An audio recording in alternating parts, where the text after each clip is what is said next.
हम पढ़ेंगे लूका रचित सुसमाचार 12 अध्याय 22 वचन से 48 वचन और न्यायों की पुस्तक 9 अध्याय। लूका 12 अध्याय, ल्यूक 12 चैप्टर 22 वर्स से 48 वर्स तक, जजेस 9 चैप्टर। हम पढ़ेंगे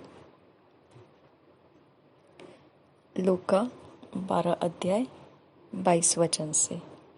Ribantika baraha akasiam barokusa. Redin ekum rokul rakandra kasianduru.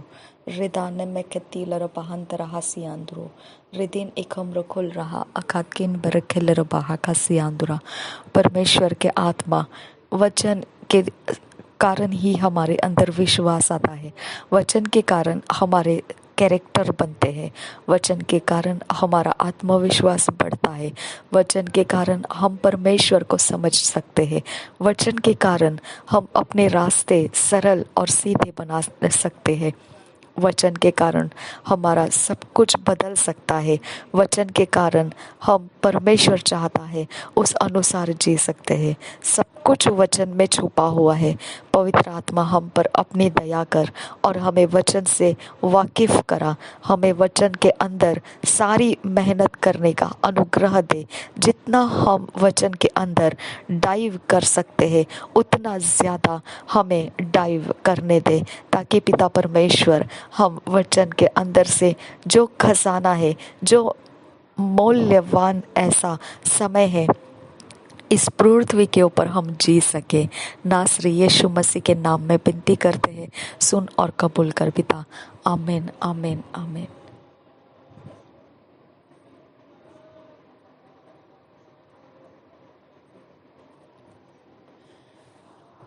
फिर उसने अपने चेलों से कहा, इसलिए मैं तुमसे कहता हूँ, अपने प्राण की चिंता न करो कि हम क्या खाएंगे, न अपने शरीर की कि क्या पहनेंगे।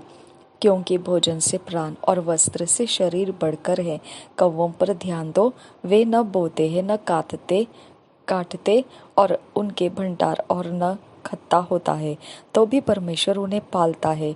तुम्हारा मूल्य पक्षियों से कहीं अधिक है।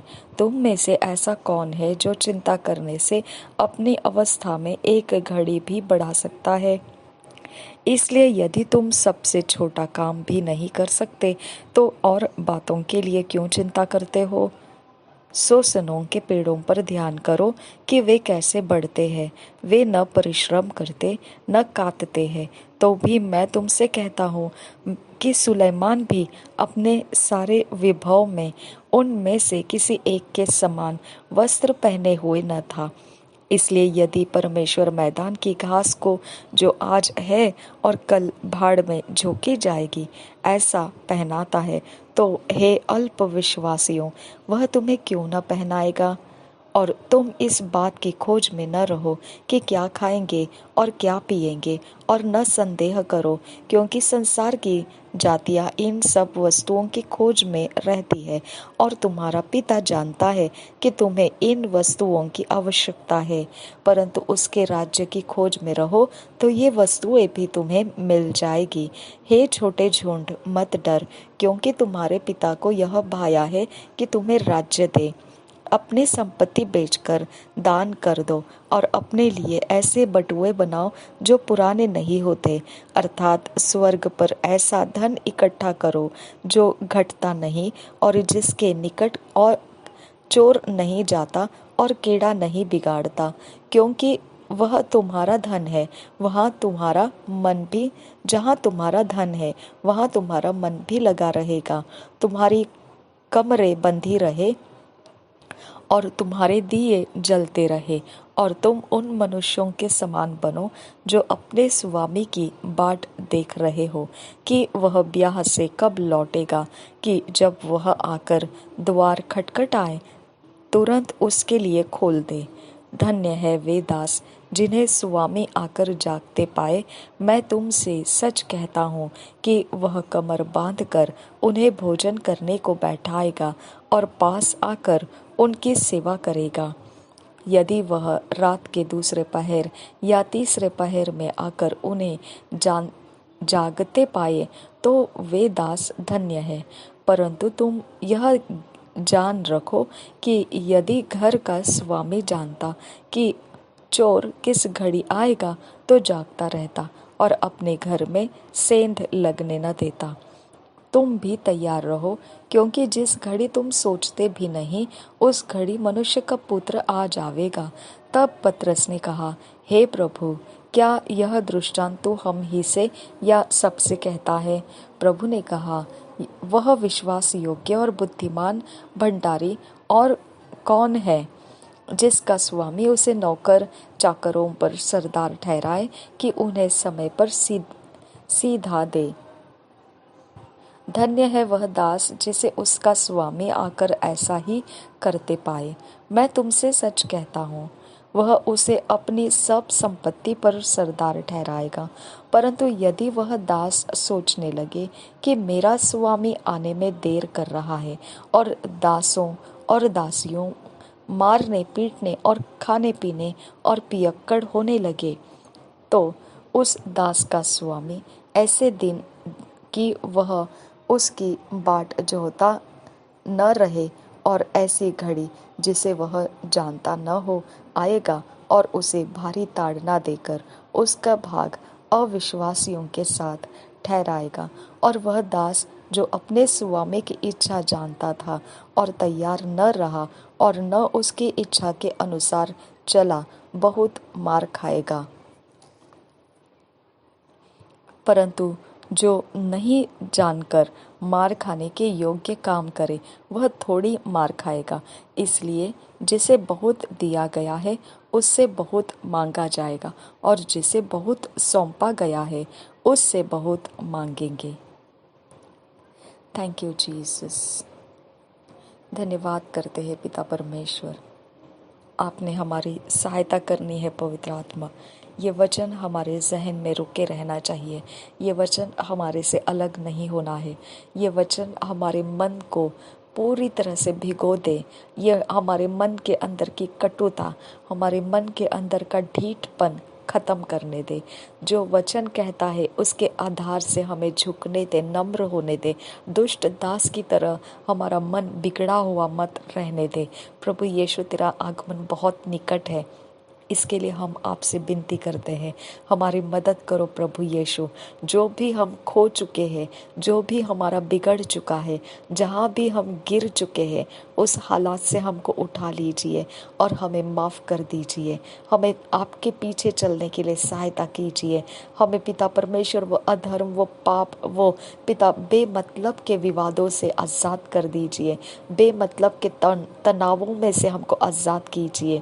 हमारे अंदर पिता परमेश्वर पक्षपात करने वाला, भेदभाव करने वाला मन हटा दीजिए। पिता हमें शुद्ध मन दीजिए।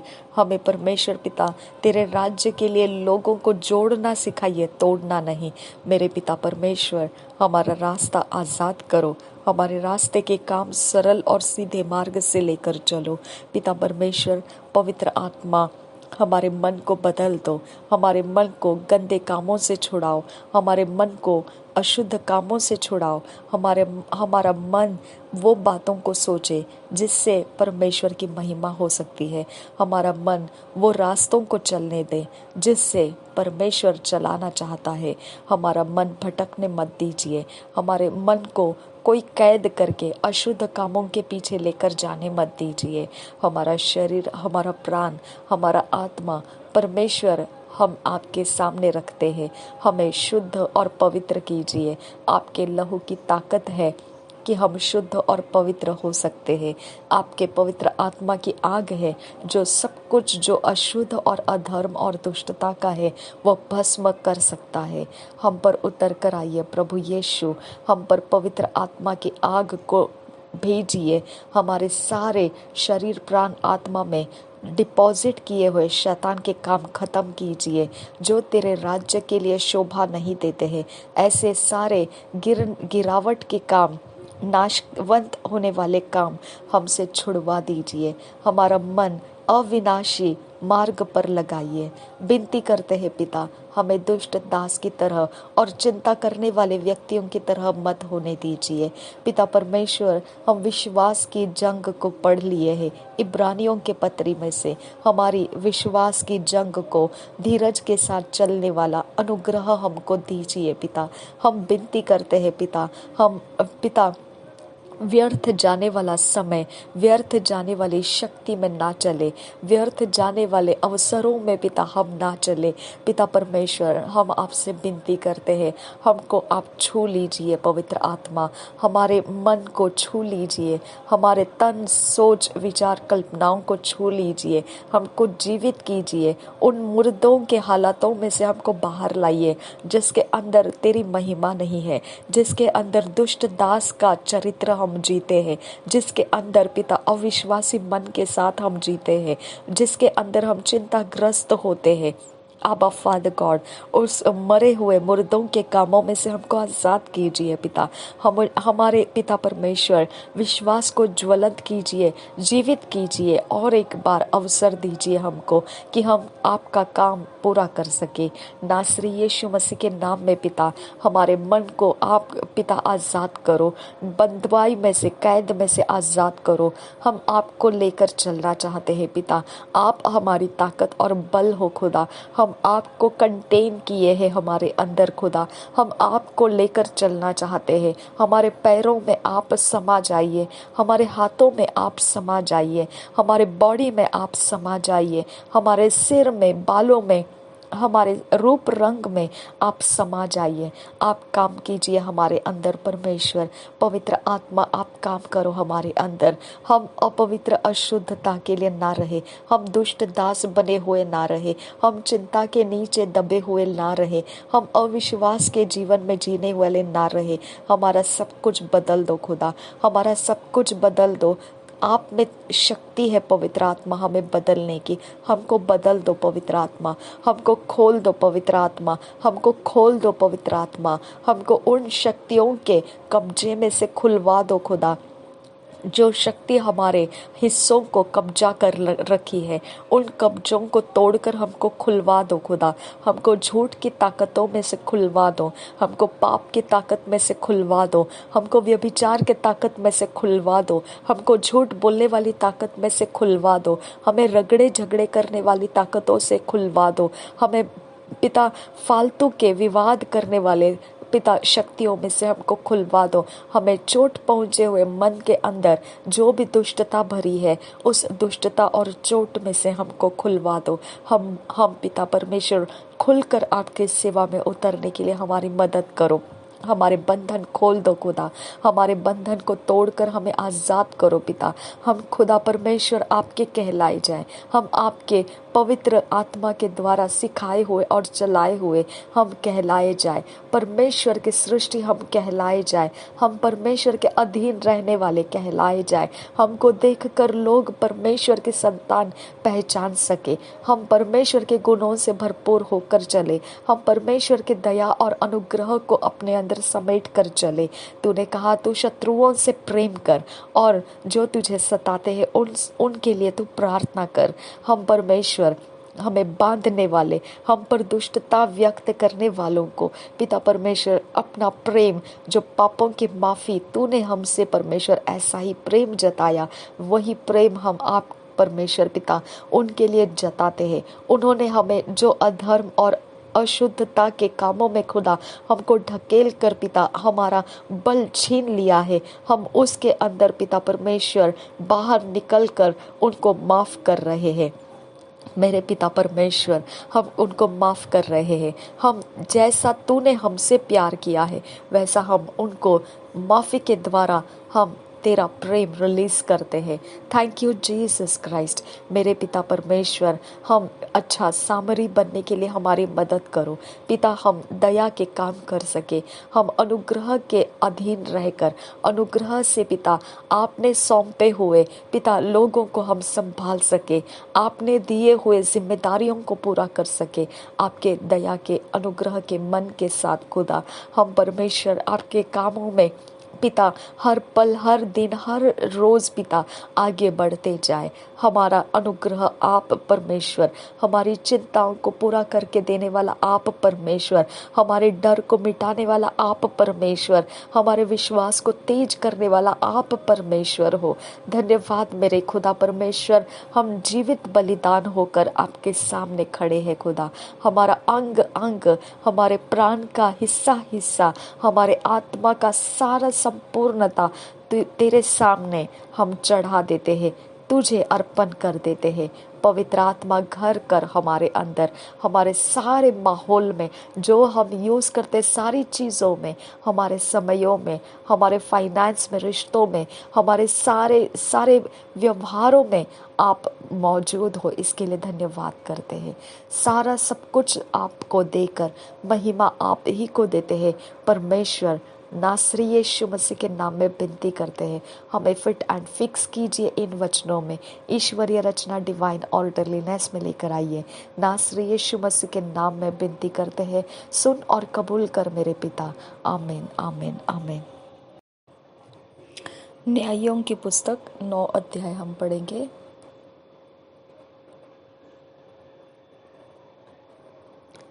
यरूब्बाल का पुत्र अबीमेलेक शकेम को अपने मामाओं के पास जाकर उनसे और अपने नाना के सब घराने से यूं कहने लगा, शकेम के सब मनुष्यों से यह पूछो कि तुम्हारे लिए क्या भला है, क्या यह कि यरूब्बाल के 70 पुत्र तुम पर प्रभुता करे, या यह कि एक ही पुरुष तुम पर प्रभुता करे।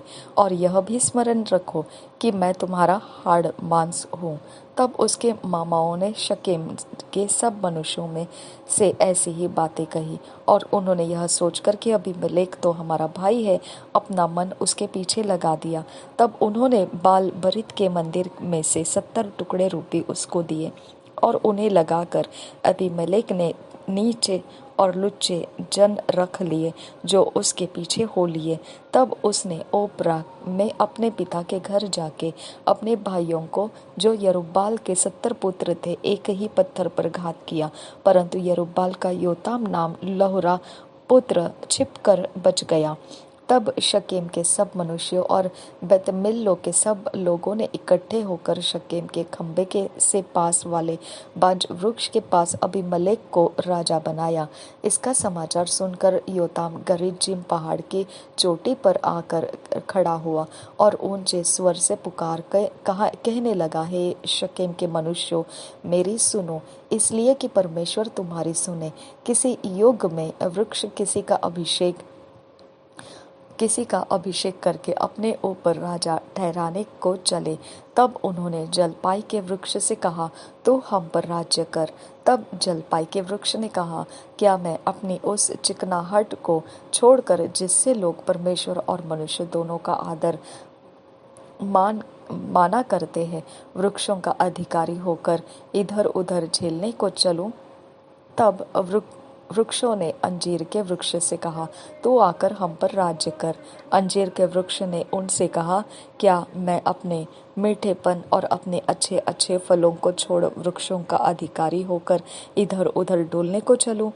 फिर वृक्षों ने दाखलता से कहा, तू आकर हम पर राज्य कर। दाखलता ने उनसे कहा, क्या मैं अपने नए मधु को छोड़, जिससे परमेश्वर और मनुष्य दोनों को आनंद होता है, वृक्षों के अधिकारियों ही को अधिकारिणी होकर इधर उधर डोलने को चलूं?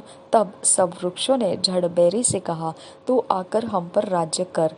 झड़बेरी ने उन वृक्षों से कहा, यदि तुम अपने ऊपर राजा होने को मेरा अभिषेक सच्चाई से करते हो, तो आकर मेरी छाह में शरण लो, और नहीं तो झड़बेरी से आग निकलेगी, जिससे लबानोन के देवदारू भी भस्म हो जाएगी। इसलिए अब यदि तुमने सच्चाई और खराई से अबीमेलेक को राजा बनाया है, और यरूब्बाल और उसके घराने से भलाई की, और उसने उसके काम के योग्य बर्ताव किया हो, तो भला मेरा पिता तो तुम्हारे निमित्त लड़ा और अपने प्राण पर खेलकर तुमको मिद्यानियों के हाथ से छुड़ाया।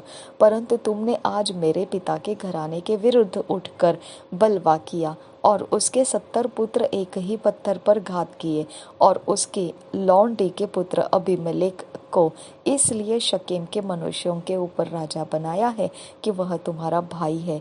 इसलिए यदि तुम लोगों ने आज के दिन यरूब्बाल और उसके घराने से सच्चाई और खराई से बर्ताव किया हो तो अबीमेलेक के कारण आनंद करो और वह भी तुम्हारे कारण आनंद करे, और नहीं तो अबीमेलेक से ऐसी आग निकले जिससे शकेम के मनुष्य और बितमिल्लो भस्म हो जाए। शकेम के मनुष्यों और बितमिल्लो से ऐसी आग निकले जिससे अबीमेलेक भस्म हो जाए। तब योताम भागा और अपने भाई अबीमेलेक के डर के मारे बेर को जाकर वहां रहने लगा, और अबीमेलेक इसराइल के ऊपर 3 वर्ष हकीम रहा। तब परमेश्वर ने अबीमेलेक और शेकेम के मनुष्यों के बीच एक बुरी आत्मा भेज दी, जो शेकेम के मनुष्य अबीमेलेक का विश्वासघात करने लगे, जिससे यरूब्बाल के 70 पुत्रों पर किए हुए उपद्रव का फल भोगा जाए, और उनका खून उनके घात करने वाले उनके भाई अबीमेलेक के सिर पर और उसके अपने भाइयों के घात करने में उसकी सहायता करने वाले शकेम के मनुष्यों के सिर पर भी हो। तब शकेम के मनुष्यों ने पहाड़ों की चोटियों पर उसके लिए घातकों को बैठाया, जो उस मार्ग से सब आने जाने वालों को लूटते थे, और इसका समाचार अबीमेलेक को मिला।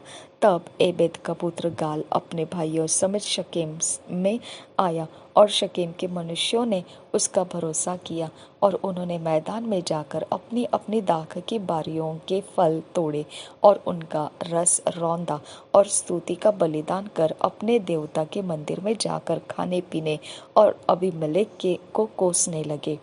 तब एबेद के पुत्र गाल ने कहा, अबीमेलेक कौन है, शकेम कौन है, कि हम उसके अधीन रहे? क्या वह यरूब्बाल का पुत्र नहीं? क्या जबुल उसका नाइब नहीं? शकेम के पिता हमोर के लोगों के तो अधीन हो, परंतु हमें उसके अधीन क्यों रहे?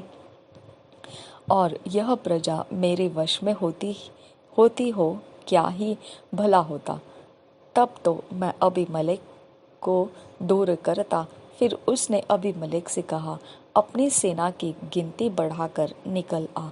एबेद के पुत्र गाल की वे बातें सुनकर नगर के हकीम जबुल का क्रोध भड़क उठा, और उसने अबीमेलेक के पास छिपके दूतों से कहला भेजा कि एबेद का पुत्र गाल और उसके भाई शेकेम में आके नगर वालों को तेरा विरोध करने को उस उकसा रहे हैं।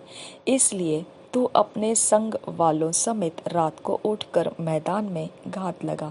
फिर बिहान को सवेरे सूर्य के निकलते ही उठकर इस नगर पर चढ़ाई करना, और जब वह अपने संग वालों समेत तेरा सामना करने को निकले, तब जो तुझसे बन पड़े वही उससे करना। तब अबीमेलेक और उसके संग के सब लोग रात को उठ 4 झुंड बांधकर शकेम के विरुद्ध घात में बैठ गए, और एबेद का पुत्र गाल बाहर जाकर नगर के फाटक में खड़ा हुआ। तब अबीमेलेक और उसके संगी घात छोड़कर उठ खड़े हुए। उन लोगों को देखकर गाल जबुल से कहने लगा, देख, पहाड़ों की चोटियों पर से लोग उतरे आते हैं। जबुल ने उससे कहा, वह तो पहाड़ों की छाया है जो तुझे मनुष्यों के समान देख पड़ती है। गाल ने फिर कहा, देख, लोग देश के बीचों बीच होकर उतरे आते हैं, और एक झुंड मुन्ने नाम बांज वृक्ष के मार्ग से चला आता है। जबुल ने उससे कहा, तेरी यह बात कहाँ रही कि अबीमेलेक कौन है कि हम उसके अधीन रहे? ये तो वे ही लोग हैं जिनको तूने निकम्मा जाना था, इसलिए अब निकलकर उनसे लड़। तब गाल शकेम के पुरुषों का अगुवा हो बाहर निकलकर अबीमेलेक से लड़ा, और अबीमेलेक ने उसको खदेड़ा और अबीमेलेक के सामने से भागा, और नगर के फाटक तक पहुँचते पहुँचते बहुतेरे घायल होकर गिर पड़े। तब अबीमेलेक अरुमा में रहने लगा, और जबुल ने गाल और उसके भाइयों को निकाल दिया और शकेम में रहने न दिया। दूसरे दिन लोग मैदान में निकल गए, और यह अबीमेलेक को बताया गया, और उसने अपनी सेना के 3 दल बांधकर मैदान में घात लगाई, और जब देखा कि लोग नगर से निकले आते हैं, तब उन पर चढ़ाई करके उन्हें मार लिया। अबीमेलेक अपने संग के दलों समेत आगे दौड़कर नगर के फाटक पर खड़ा हो गया और दो दलों ने उन सब लोगों पर धावा करके जो मैदान में थे उन्हें मार डाला।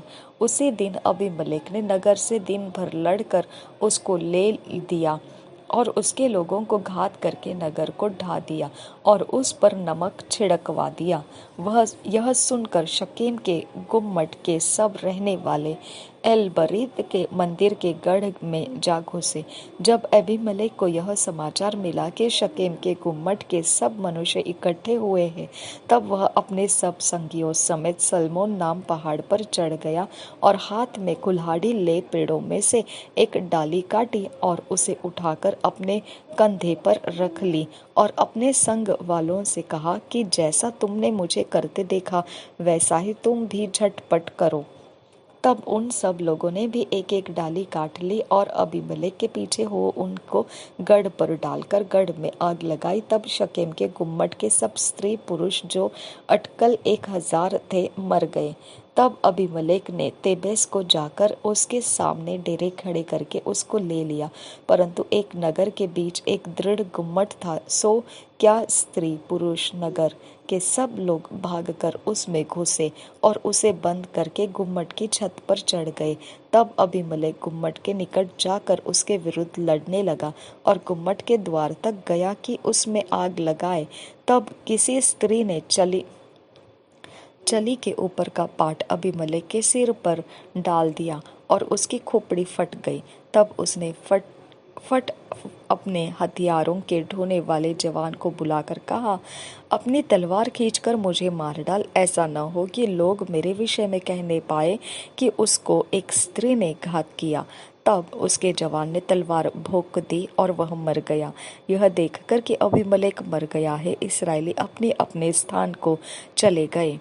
इस प्रकार जो दुष्ट काम अबीमेलेक ने अपने 70 भाइयों को घात करके अपने पिता के साथ किया था, उसको परमेश्वर ने उसके सिर पर लौटा दिया। और शकेम के पुरुषों के भी सब दुष्ट काम परमेश्वर ने उनके सिर पर लौटा दिए और यरूब्बाल के पुत्र योताम का शाप उन पर घट गया। धन्यवाद हो परमेश्वर पिता, आपकी महानता के लिए धन्यवाद करते हैं। आप अपने तरीके से हमको चलाते हो, इसके लिए हम आपको धन्यवाद करते हैं। आप हमें जीवन देते हो, मार्ग हो, सत्य हो। आप पुराने नियम में से भी वचन जब हमको पढ़वाते हो, पवित्र आत्मा उसकी बातें आप जानते हो, उसकी गंभीरता आप जानते हो, उसके भेद आप जानते हो। इसके लिए पिता जो स्वाभाविक मन से उन शब्दों को नहीं समझ पाए, हमने सिर्फ एक काली स्याही से लिखे गए शब्द पढ़े, लेकिन उसका जो गहरा भाग है खुदा, वो आपने पिता हमारे हृदय के अंदर खींच कर रख लिया है, जो समय के साथ आप हमको उसके भेद खोल कर बताओगे। हम धन्यवाद करते हैं हमारा मन इन वचनों से भर देने के लिए। हम अगुवाई मांगते हैं कि आप हमारे अगुवा बनो, पवित्र आत्मा हमारे मार्ग को सरल करो, सीधा करो, और हम आपके अनुग्रह दया से परमेश्वर को पसंद है उस मार्ग से होकर निकल पड़े। नासरी यीशु मसीह के नाम में विनती करते हैं पिता, सुन और कबूल कर। आमीन आमीन आमीन।